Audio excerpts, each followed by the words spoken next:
Shri Venkateswara gold తాకట్టులో ఉన్న మీ బంగారాన్ని విడిపించి కొనబడును.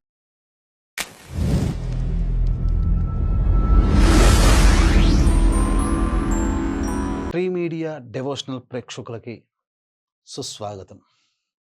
వాగర్థావివ సంపృక్తౌ వాగర్థ ప్రతిపత్తయే జగతః పితరౌ వందే పార్వతీ పరమేశ్వరౌ. ఆదిత్యాయ చ సోమాయ మంగళాయ బుధాయ చ గురుశుక్రశనిభ్యశ్చ రాహవే కేతవే నమః. శృంగేరి జగద్గురు పీఠాధిపతులకి కంచి పీఠాధిపతులకి నమస్కారములు తెలియజేసుకుంటూ కార్యక్రమాన్ని ప్రారంభిద్దాం. వీక్షించేటువంటి ట్రీ మీడియా డెవోషనల్ ప్రేక్షకుల్లో చాలామంది ఎంతో ఉత్సాహంతో ఎదురు చూస్తున్నారు. 2026వ సంవత్సరంలో మన రాశికి ఏ విధంగా ఉండబోతుంది? యోగాలు ఏమన్నా ఉన్నాయా? మనం ప్రయత్నాలు చేస్తే విజయవంతమవుతాయా? కాకపోతే ఎటువంటి అడ్డంకులు ఎదురవుతాయి? ఏ నివారణ ఉపాయాలు చేసుకోవాలి? 2025లో ఎలాగో ఇబ్బందులు ఎదుర్కొన్నాం, కొన్ని విజయాలు సాధించాం, సంతోషపడ్డాం. కొంతమందికి అసలు అపజయాలే. మరి అటువంటి వారు 2026 సంవత్సరంలో ఎటువంటి యోగాలు పొందబోతున్నారు అనేటువంటి విషయాల గురించి కూలంకషంగా తెలిపే ప్రయత్నం చేస్తాను. రాశి ఫలాలు అంటే ఉగాది టు ఉగాది వరకు, కానీ ఆంగ్ల నూతన సంవత్సర సందర్భంగా 2026వ సంవత్సరంలో జనవరి మాసం నుంచి డిసెంబర్ మాసం వరకు ఉన్నటువంటి గ్రహాల యొక్క స్థితిగతులను బట్టి ఏ ఏ రాశిలో జన్మించినటువంటి వారికి ఎటువంటి యోగాలు అవయోగాలు కలుగుతున్నాయో క్లుప్తంగా వివరించే ప్రయత్నం చేస్తాను. ఇక ఆలస్యం ఎందుకు, వివరాల్లోకి వెళ్ళిపోదామా? 2026వ సంవత్సరంలో ధనుస్సు రాశిలో జన్మించినటువంటి వారికి జనవరి 2026 నుంచి డిసెంబర్ 2026 వరకు ఏ విధంగా ఉండబోతుందో తెలుసుకునే ప్రయత్నం చేద్దాం. గమనించినట్లయితే ఈ యొక్క ధనుస్సు రాశి వారికి రాశ్యాధిపతి అయినటువంటి గురువు కొండంత అండ. కానీ ఈ గురువు దోబూచులాడుతున్నాడు. అంటే ఏంటి? కొంతకాలం యోగిస్తున్నాడు, కొంతకాలం అవయోగిస్తున్నాడు. కాబట్టి జాగ్రత్తలు పాటించాలి ఈ ధనుస్సు రాశి వారు. ఎలాగో ఈ ధనుసు రాశి వారికి అర్ధాష్టమ శనిదోష ప్రభావం ఉంది. కాబట్టి ఆ శనిదోషం ప్రభావం నుంచి బయటపడాలి. ఈ అర్ధాష్టమ శని దోషాన్ని తగ్గించే అధికారము, బలము ఈ గురువు దగ్గర ఉన్నాయి. కానీ ఈ గురువు కొంతకాలమే యోగిస్తున్నాడు. ఎందుకనంటే మార్చి 14వ తారీఖు వరకు ఈ గురువు వక్రీకరించినటువంటి కారణం చేత ఇటు షష్టమ భావ ఫలితాన్ని కూడా ఇస్తాడు. ఏం చెబుతున్నాడు? ఈ గురువు వక్రీకరించినటువంటి కారణం చేత మార్చి 14 వరకు ఈ ధనుస్సు రాశి వారు ఎలా ఉండాలి అనంటే బాగా కష్టపడాలి, చెమటోడ్చాలి. ఏ పని చేసినా విజయం అంత ఈజీ కాదు అనే విషయాన్ని మార్చి 14వ తారీఖు వరకు గ్రహించాలి. ఇక తదనంతరం మార్చి 14 నుంచి మే 31వ తారీఖు వరకు గురువు సప్తమ స్థానములో సంచరిస్తున్నటువంటి కారణం చేత ఈ మార్చి 14 వరకు పడినటువంటి కష్టానికి అధికమైనటువంటి శుభ ఫలితం ఈ మే 31వ తారీఖు మధ్య వరకు పొందుతారు. ఇక తదనంతరం జూన్ 1 నుంచి అక్టోబర్ 31వ తారీఖు వరకు అష్టమ రాశిలో సంచారం చేస్తున్న కారణం ఇది చాలా కీలకం. జూన్ 1 నుంచి అక్టోబర్ అంటే June, July, August, September, October 5 నెలల పాటు జాగ్రత్తలు పాటించండి. ఒకవైపు గురువు అవయోగాన్ని కలిగిస్తుంటే అదే సందర్భంలో శని కూడా యోగిస్తున్నాడు. ఎలా శని యోగిస్తాడో తెలుసుకుందాం. ఈ అష్టమ గురు ప్రభావం చేత మీది అనుకున్నటువంటి వస్తువు కానీ వ్యక్తి కానీ మీ నుంచి దూరం అవుతారు. అది గృహము కావచ్చు, వాహనం కావచ్చు, మీరు దాచుకున్న సొమ్ము కావచ్చు, మీరు నమ్ముకున్న, మీరు ప్రేమించిన వ్యక్తి కావచ్చు. ఈ మధ్యకాలంలో ఈ సంబంధించినటువంటి జూన్ 1వ తారీఖు నుంచి అక్టోబర్ 31వ తారీఖు వరకు దూరం అయ్యే అవకాశం ఉంది. కాబట్టి దైవానుగ్రహాన్ని పొందే ప్రయత్నం చేయండి.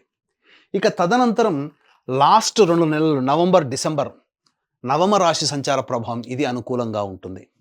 మొత్తంగా చూసుకున్నట్లయితే 5 నెలలు అనుకూలం లేదు. ఆఖరి 2 నెలలు మార్చి 15 నుంచి మే వరకు 2.5 నెలలు, 4.5 నెలలు, మొదటి 2.5 నెలలు మిశ్రమం కలిపి దాదాపుగా ఒక 7 నెలలు మంచిగా, 5 నెలలు అశుభంగా ఈ యొక్క ధనుస్సు రాశిలో జన్మించిన వారికి కలుగుతుంది. ఇక శని కూడా జూలై 26 వరకు అర్ధాష్టమ శని దోష ప్రభావాన్ని కలిగిస్తూ జూలై 26 నుంచి వక్రగతి ఉన్నటువంటి కారణం చేత రాహుతో చేరి ఉండి అర్ధాష్టమ శని దోషము కంటే మించిన యోగాన్ని కలగచేస్తున్నాను. ఈ యోగము గురువు ఇచ్చేటువంటి అశుభాన్ని తగ్గిస్తుంది అనే విషయాన్ని వీక్షించేటువంటి ధనుస్సు రాశిలో జన్మించినటువంటి వారు గమనించాలి. ఇక గమనించుకున్నట్లయితే విద్య, ముఖ్యంగా ఈ యొక్క ధనుస్సు రాశిలో జన్మించినటువంటి వారు బాగా కష్టపడాలి.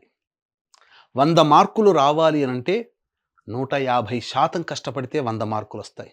నేను 100% కష్టపడ్డాను, నాకెందుకు ఈ 60-70 మార్కులు వచ్చాయని బాధపడేదానికంటే చేసిన దానికంటే ఎక్కువగానే కష్టపడితే విద్యార్థులు మంచి ఉత్తీర్ణత శాతంతో ఫలితం పొందుతారు. ఈ కష్టం యొక్క ఫలితం ఏదైతే ఉందో మే మంత్ వరకు జరిగేటువంటి పోటీ పరీక్షలలో ఆ ఫలితము మీకు చూపిస్తుంది. అద్భుతమైన ప్రగతి ఉంటుంది. ఇక విదేశీయానము, విదేశీ విద్యకి మాత్రం కాస్త అనుకూలంగా లేదు. ఎప్పుడు? జూన్ నుంచి జూలై వరకు, ఆ 2 నెలలు. జూలై తర్వాత అష్టమ గురువు అయినప్పటికీ కూడా రాహు యొక్క ప్రభావం, శని యొక్క ప్రభావం చేత విదేశీయానానికి ఆగస్టు, సెప్టెంబర్, అక్టోబర్, నవంబర్ ఈ 4 నెలలు మీకు అనుకూలంగా ఉంటుంది. అందులో సందేహమే లేదు. ఇక గమనించుకున్నట్లయితే ఈ యొక్క శని ప్రభావము, అర్ధాష్టమ శని జూలై 26 వరకు, తదనంతరం ఈ యొక్క శని కూడా యోగిస్తున్నాడు. విద్యాపరంగా చెప్పుకున్నాం. ఉద్యోగం అనేటువంటి విషయం గురించి మనం ముందు తెలియచేసుకుందాం. ఎందుకంటే దీనికి సవివరమైనటువంటి టైం బీయింగ్ అనేటువంటిది కావాలి. అంటే ఏంటి, ఏ టైంలో మీరు ఉద్యోగ ప్రయత్నాలు చేయాలి, ఏ టైంలో మీరు నిరుద్యోగస్తులకు ఉద్యోగం లభిస్తుంది అనేటువంటిది, ఏ టైంలో ఉద్యోగం మార్పు చేసుకోవాలనేటిది ముందు మనం తెలియచేసుకుందాం. ఇక వివాహ విషయానికి వచ్చేసేసరికి ప్రయత్నాలు ప్రారంభించండి మొదటి రోజు నుంచే, జనవరిలో. దీని యొక్క ఫలితం మాత్రం ఏప్రిల్, మేలో మీరు పొందుతారు. మార్చి 15 నుంచి మేలో మధ్యలో వివాహం కుదిరే అవకాశం ఉంటుంది. అది తప్పిందా మళ్ళీ ఈ నవంబర్, డిసెంబర్లో తప్పకుండా వివాహం నిశ్చయం అవుతుంది. సందేహమే లేదు. వివాహం కావాల్సిన అబ్బాయిలకి, అమ్మాయిలకి వివాహం జరుగుతుంది. ఇక దాంపత్య విషయానికి వచ్చేసరికి మొదటి 2.5 నెలలు జాగ్రత్తగా ఉండండి. పొరపచ్చాలు, ముఖ్యంగా పెద్దవాళ్ల జోక్యాలు దాంపత్య విషయంలో రానియకండి. పెద్దవాళ్ల యొక్క చర్చలు రానియకండి. పెద్దవాళ్ళని బూచిగా చూపి దాంపత్య సమస్యలు వస్తాయి. కాబట్టి దంపతులు ఇరువురు కూడా సంయమనం పాటిస్తూ అనుకూలంగా ఉంటే ఏ సమస్యలు ఈ యొక్క ధనుసు రాశిలో ఉన్నటువంటి వాళ్ళకి ఉండవు. ఇక ముఖ్యంగా ఆరోగ్యపరమైనటువంటి సమస్యలు, అర్ధాష్టమ శనిదోష ప్రభావము మొదటి 2.5 నెలలు అనుకూలంగా లేని కారణం చేత ముఖ్యంగా శారీరకంగా పలు సమస్యలు మార్చి వరకు పొందే అవకాశం ఉంటుంది. ఆ తదనంతరం జూన్, జూలై నెలలు కూడా అనారోగ్య సమస్యలు మరీ ఎక్కువగా బాధిస్తాయి.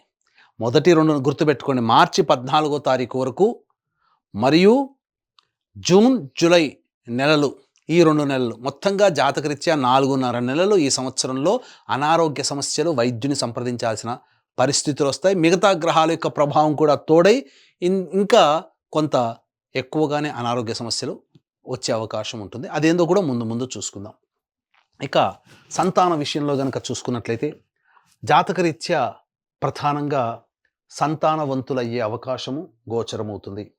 ఎప్పుడు గోచరమవుతుంది అనేటువంటి విషయాన్ని చూసుకుంటే ఈ సంవత్సరం నవంబర్, డిసెంబర్ నెలలో కన్సీవ్ అవ్వడం కానీ, సంతానం పొందడం కానీ ఈ ధనుస్సు రాశిలో జన్మించినటువంటి వారికి కలగబోతుంది. అందులో సందేహమే లేదు. మరీ ముఖ్యంగా ఏప్రిల్ అండ్ మే నెలలు కూడా సంతానానికి అనుకూలమైనటువంటి సమయంగా చెప్పవచ్చు. ఇక విదేశీ యానము, ఇంతకుముందు చెప్పుకున్నాం కదా, విదేశీ యానానికి మాత్రము ఆగస్టు, సెప్టెంబర్, అక్టోబర్, నవంబర్ ఈ 4 నెలలు విదేశీ యానానికి, విదేశీ విద్యకి అనుకూలంగా ఉండేటువంటి సమయం. కానీ బాగా కష్టపడాలి, అందులో సందేహము లేదు. ఇక రాజకీయ రంగంలో ఉన్నటువంటి వ్యక్తులకి మాత్రము మొదటి 6 నెలలు అనుకూలంగా కాదు. ఏదైనా పోస్టు ఆశించినా లేదా ఏదైనా కానీ మీరు కావాలనుకుంటే అది ఆగస్టు నుంచే మీకు దక్కుతుంది తప్ప ఆగస్టు లోపల దక్కదు.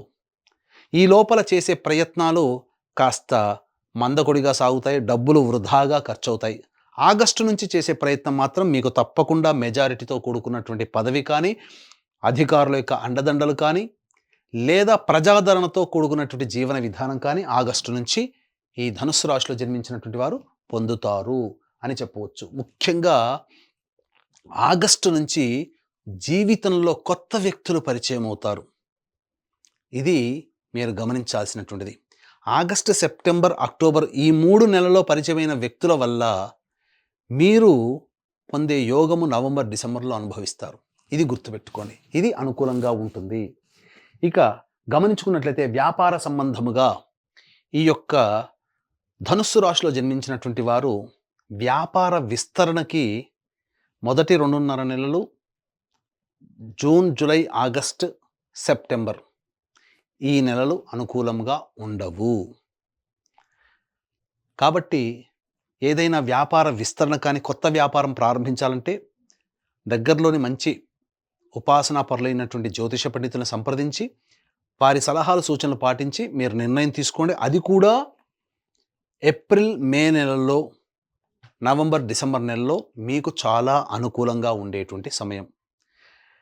FMCG products, super markets, general stores, ఫుడ్కి సంబంధించినటువంటి tiffin centres, hotels, restaurant business, విద్యా సంబంధమైనటువంటి కళాశాలలు, విద్యా సంస్థలు, బంగారు వ్యాపారస్తులు, దైవ సంబంధమైన వృత్తులు, వ్యాపారాలు నడిపేటువంటి వాళ్ళు, రోడ్ సైడ్ వ్యాపారాలుగా పండ్ల వ్యాపారస్తులు, పికిల్స్ సంబంధించినటువంటి వాళ్ళకి మిశ్రమ ఫలితాలు ఉంటాయి. అధిక ధనాదాయం మాత్రం ఏప్రిల్, మే నెలలో పొందుతారు, నవంబర్, డిసెంబర్ నెలలో పొందుతారు. ఇక ప్రధానంగా చర్మ సంబంధమైనటువంటిది, ఇటుక, ఇసుక, మట్టి సంబంధమైన వృత్తులు, ఇనుముతో కూడుకున్నటువంటి వృత్తులు, గ్రౌండ్ ఆయిల్స్ అనగా పెట్రోల్, కిరోసిన్ వంటివి, అలాగే ఎడిబుల్ ఆయిల్స్ లాంటివి, ఆటోమోటివ్ రంగంలో ఉన్నటువంటి వాళ్ళకి మాత్రం మొదటి 6 నెలలు, 7 నెలలు అనుకూలము కాదు. ఆగస్టు నుంచి మాత్రమే వాళ్ళకి అనుకూలము. జీవితంలో ధనాదాయం మాత్రం ఆగస్టు నుంచే ఈ చెప్పినటువంటి వృత్తిలో ఉన్నవాళ్ళు పొందుతారు అని చెప్పవచ్చు. ఇది సంబంధించినటువంటిది. ఇక కళారంగంలో ఉన్నటువంటి వాళ్ళకి మాత్రం అవకాశాలు చాలా బాగుంటాయి. ధనాదాయం చాలా చక్కగా ఉంటుంది. పేరు ప్రతిష్టలు పెరుగుతాయి. అన్ని విధాలుగా ముందుకు దూసుకుపోతారు. 10 మందిని కలుపుకొని పోయే తత్వం అలవాటు చేసుకుంటే ఇంకా అభివృద్ధి పొందుతారు. సినిమా రంగము, టీవీ సీరియల్స్, సోషల్ మీడియా, అలాగే ఎలక్ట్రానిక్ అండ్ ప్రింటింగ్ మీడియా రంగంలో ఉన్నటువంటి వాళ్ళకి మంచి అవకాశాలు లభిస్తాయి. నూతన వ్యక్తులు, నూతన ప్రాజెక్టులలో మీరు ముందుంటారు. ధనాదాయం బాగుంటుంది. అన్ని విధాలుగా చక్కగా ఉంటుందని చెప్పవచ్చు. ఇక ఈ ధనుస్సు రాశిలో జన్మించినటువంటి రైతులు ఎవరైతే ఉంటారో వాణిజ్య పంటలు గనక వేసుకుంటే వాళ్ళకి ధనాదాయం చాలా చక్కగా ఉంటుంది. ఎటువంటి ఇబ్బంది ఉండదు. మంచి దిగుబడి, రాబడి, పైబడి కూడా అన్ని విధాలుగా అనుకూలంగా ఉంటుంది. గతంలో చేసినటువంటి అప్పులని తీర్చుకోగలుగుతారు. గృహము అనేటువంటిది కొనుగోలు చేయగలుగుతారు. అది కూడా ఆగస్టు తర్వాత మాత్రమే ఈ ధనుస్సు రాశిలో జన్మించినటువంటి వాళ్ళని చెప్పవచ్చు. ఇక ఈ యొక్క ధనుస్సు రాశిలో జన్మించినటువంటి వారికి ఇప్పుడు చెప్పినటువంటి సమస్యల కంటే ఇంకా ఎక్కువగా సమస్యలు ఫేస్ చేస్తున్నట్లయితే మీ యొక్క జన్మజాతకంలో నడుస్తున్నటువంటి దశ, అంతర్దశల యొక్క ప్రభావాలు కావున దగ్గరలోని మంచి ఉపాసనా పరులైనటువంటి జ్యోతిష్యులని సంప్రదించి వారి సలహాలు, సూచనలు గనక పాటించినట్లయితే మరింత మెరుగైనటువంటి జీవితాన్ని పొందుతారని చెప్పవచ్చు. అలాగే ఈ యొక్క ధనుస్సు రాశిలో జన్మించినటువంటి వారికి 2026వ సంవత్సరం మొత్తం కూడా సంపూర్ణంగా దైవానుగ్రహం ఉంటేనే తప్ప జీవితంలో అభివృద్ధిని పొందలేరు. ఇట్టి దైవానుగ్రహం అందరికీ అందించాలనేటువంటి ఒక సదుద్దేశంతో మన పీఠం ఆధ్వర్యంలో ప్రతి నెల ఒక పుణ్యక్షేత్రంలో ఒక పర్వదినం రోజున మీ జాతకరీత్యా కలుగు అన్ని రకాల సమస్యల పరిష్కారానికి సర్వదోష నివారణ పూజలు, హోమాలు జరిపించడం జరుగుతుంది. వీడియోలు కూడా మీకు పంపించడం జరుగుతుంది. కాబట్టి అనారోగ్యానికి మృత్యుంజయ హోమము, నవగ్రహాల యొక్క అనుగ్రహం నవగ్రహ హోమము, అలాగే ఆర్థిక బాధలు, దాంపత్య సమస్యలకి లక్ష్మీ హోమము, శత్రు బాధలు, కోర్టు సమస్యలకి సుదర్శన మూలమంత్ర హోమాలు, ఇలా దాదాపు 21 రకాల హోమాలు చేయించడం జరుగుతుంది. స్క్రీన్పై కనిపిస్తున్న నెంబర్కి కాంటాక్ట్ చేసి మీ గోత్రనామాదులు నమోదు చేసుకోవచ్చు. ఇక మనం చెప్పేటువంటి ప్రతి విషయంలో కూడా ఒక కొత్త అధ్యాయానికి నాంది పలికాం. ఫేస్బుక్, ఇన్స్టా, యూట్యూబ్ అనేటువంటిది సంకల్ప మందిర్ అనేటువంటిది పేరుతో మీ ముందుకు రావడం జరుగుతుంది. కాబట్టి దాన్ని మీరు ఫాలో గనక అయ్యారంటే అన్ని విషయాలు మీకు ముందు ముందు ముందు అందరికంటే ముందు మీకు తెలియపరచడం జరుగుతుంది. ఇక గమనించుకున్నట్లయితే అందరూ ఎదురు చూసేటువంటిది ఈ యొక్క ధనుస్సు రాశిలో జన్మించినటువంటి వారికి ఉద్యోగ సంబంధముగా ఎలా ఉండబోతుంది. అంటే ఏంటి ఉద్యోగ సంబంధంగా అంటే ఏ ఏ సమస్యలు ఏ సమయంలో ఉద్యోగాలు ప్రయత్నం చేయాలి, ఏ సమయంలో కొత్త ఉద్యోగం వెతుక్కోవాలి, నిరుద్యోగస్తులకు ఉద్యోగం లభిస్తుంది, ఏ సమయంలో ఉద్యోగ ప్రయత్నాలు చేయకూడదు. ఎందుకంటే కాలం కలిసి రావాలి కదా ఇక్కడ అన్నిటికంటే ప్రధానంగా. కాబట్టి మనం గనక చూసుకున్నట్లయితే ఈ యొక్క ధనుస్సు రాశిలో జన్మించినటువంటి వారికి ఫిబ్రవరి 13 నుంచి మార్చి 14వ తారీఖు వరకు చాలా అనుకూలంగా ఉంటుంది. ఇక తదనంతరం ఈ యొక్క ధనుస్సు రాశి వారికి మే 15 నుంచి జూన్ 14వ తారీఖు వరకు సంపూర్ణంగా అనుకూలంగా ఉంటుంది. ఇక సెప్టెంబర్ 17 నుంచి నవంబర్ 15వ తారీఖు వరకు అనుకూలంగా ఉంటుంది. మళ్ళీ చెప్తున్నాను, ఫిబ్రవరి 13 నుంచి మార్చి 13వ తారీఖు వరకు, అలాగే మే 15వ తారీఖు నుంచి జూన్ 14వ తారీఖు వరకు, మరియు సెప్టెంబర్ 17వ తారీఖు నుంచి నవంబర్ 15వ తారీఖు వరకు, సెప్టెంబర్ 17 నుంచి నవంబర్ 15వ తారీఖు వరకు సంపూర్ణముగా ఉద్యోగ ప్రయత్నాలు, నిరుద్యోగస్తులకి ఉద్యోగము, ఆల్రెడీ ఉద్యోగం చేస్తున్న వాళ్ళకి ప్రమోషను లేదా కొత్త సంస్థల్లో ప్రయత్నము. ఈ సమయం తప్ప మిగతా సమయంలో ప్రయత్నం చేస్తే ఆశించి భంగపడక తప్పదు. పైగా ఎక్కువగా సమస్యలు ఫేస్ చేయాల్సినటువంటి పరిస్థితి. ఇక ఈ యొక్క ధనుస్సు రాశిలో జన్మించినటువంటి వారికి మొదటి మార్చి నెల వరకు కూడా ప్రధానంగా గురువు అనుకూలంగా లేడు. కానీ కుజగ్రహ అనుకూల ప్రభావం వలన మొండితనము పట్టుదల గనక ఉంటే విజయం మీదే అవుతుంది, ఇందులో సందేహం లేదు. ఇక ఈ ఏప్రిల్ నెల మాత్రం వాహనాన్ని నడిపేటప్పుడు జాగ్రత్తలు పాటించండి. ఎందుకంటే వాహన ప్రమాదాలు జరిగే అవకాశము, తల్లిగారి ఆరోగ్యం పట్ల శ్రద్ధ వహించాల్సినటువంటి పరిస్థితి. ఇక మే 1 నుంచి జూన్ 19వ తారీఖు వరకు వృధా కాలయాపన, సంతానపరంగా చిక్కులు, సమస్యలు, ఖర్చులు, నష్టాలు ఎక్కువగా ఉంటాయి. ఇక జూన్ 20 నుంచి ఆగస్టు 1వ తారీఖు వరకు ఇది చాలా అనుకూలంగా ఉండేటువంటి సమయం. ఈ సమయంలో అన్ని విధాలుగా బాగుంటుంది. ముందుగా ధైర్యంతో అన్నిట్లో కూడాను మీరు విజయాన్ని పొందుతారు. ఇక ఆగస్టు 2వ తారీఖు నుంచి సెప్టెంబర్ 17వ తారీఖు వరకు వ్యాపార భాగస్వామి, జీవిత భాగస్వాముల మధ్య పొరపచ్చాలు లేదా ఎవరితో కలిసి పనిచేసినా వాళ్ళతో వాగ్వివాదాలు జరిగే అవకాశం ఉంటుంది. ఆగస్టు 2 నుంచి సెప్టెంబర్ 17వ తారీఖు వరకు కూడా, సెప్టెంబర్ 18 నుంచి నవంబర్ 11వ తారీఖు వరకు కూడా ఆరోగ్యం పట్ల శ్రద్ధ వహించాలి. వైద్యుని సంప్రదించే అవకాశం కానీ, లేకపోతే శస్త్రచికిత్సలు జరిగే అవకాశం కానీ ఉంటుంది. నవంబర్ 12 నుంచి డిసెంబర్ వరకు కూడా న్యాయ సంబంధమైనటువంటి పోరాటాలు, ప్రభుత్వానికి పన్నులు కట్టడం కానీ, కోర్టు సమస్యలు కానీ ఎదుర్కొనే అవకాశం ఈ యొక్క ధనుసు రాశిలో వారికి ఉంటుంది. తర్వాత చెప్పొచ్చేది ఏమిటంటే శుభ అశుభ మిశ్రమ ఫలితాలు ఈ యొక్క ధనుసు రాశిలో జన్మించినటువంటి వారు పొందుతారు. కావున దైవానుగ్రహం తప్పనిసరి. ఇట్టి దైవానుగ్రహం పొందడం కోసమే మన పీఠం ఆధ్వర్యంలో జరిగే సర్వదోష నివారణ పూజలు 2026 సంవత్సరం మొత్తం చేయించడం జరుగుతుంది. వాటిలో మీ గోత్రనామాదులు నమోదు చేసుకోవచ్చు. లేదా మీకు జాతకరీత్యా వచ్చేటువంటి సమస్యల పరిష్కారం కోసం ప్రతిరోజు కూడా సుబ్రహ్మణ్య భుజంగ స్తోత్ర పారాయణం, కాలభైరవాష్టక పారాయణం రోజుకి 3 సార్లు పఠించండి. అన్ని సమస్యలు తీరిపోతాయి అని చెప్పవచ్చు. చూశారు కదా ట్రీ మీడియా డివోషనల్ ప్రేక్షకులారా, ఈ వీడియో కనుక మీకు నచ్చినట్లయితే లైక్ చేయండి, సబ్స్క్రైబ్ చేయండి, 10 మందికి షేర్ చేయండి, మీ విలువైన కామెంట్ని పొందుపరచండి. సర్వం శ్రీ ఉమామహేశ్వర పరబ్రహ్మార్పణమస్తు.